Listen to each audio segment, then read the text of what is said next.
আজকে দুপুরে রান্না বান্না নিয়ে চলে এসেছি।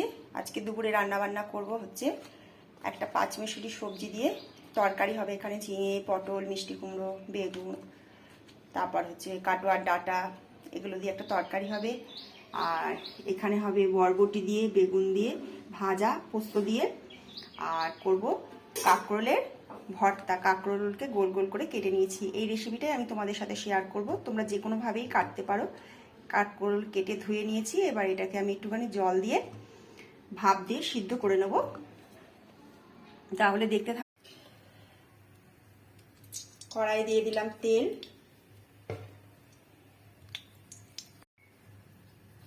আর একটু কালো জিরে ফোড়ন দিলাম, দিয়ে শুকনো লঙ্কাটা দিয়ে দেবো, পেঁয়াজ, রসুন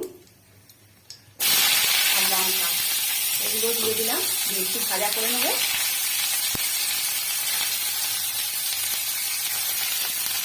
আর এখানে কাঁকরোলটা সিদ্ধ করে রাখছি।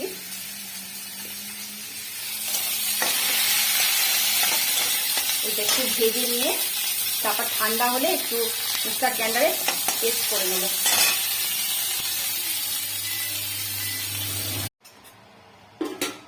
এগুলো ঠান্ডা হয়ে গেছে কাঁকরোলটা, তারপরে এই যে পেঁয়াজ রসুন যেটা ভেজেছিলাম, এবার এগুলো দিয়ে একটা পেস্ট করে নেব। যারা কাঁকরোল খেতে ভালোবাসো না এমনি, তারা এইভাবে একবার ভর্তা করে খেয়ে দেখো, খুব ভালো লাগে খেতে, টেস্ট হয়।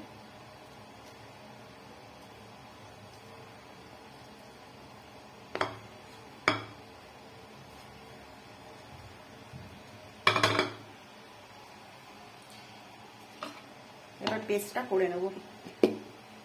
পেস্টটা করে ফেলেছি কাঁকরোলের। আর এই যেটা তেল, এবার এখানে তেলের মধ্যে এটা দিয়ে আরেকবার কেটে নেবো। একটু নুন মিষ্টি হলুদ দেবো, কারণ যেহেতু নুন হলুদ মিষ্টিটা দিইনি।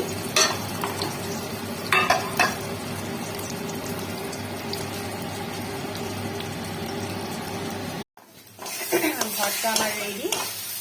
সামান্য পরিমাণে একটু মিষ্টি দিয়েছি আর পরিমাণ মতো লবণ আর একটু হলুদ দিয়ে এই যে হয়ে গেছে। এবার এটা হচ্ছে নামিয়ে ফেলবো। তোমরাও এইভাবে করে দেখতে পারো।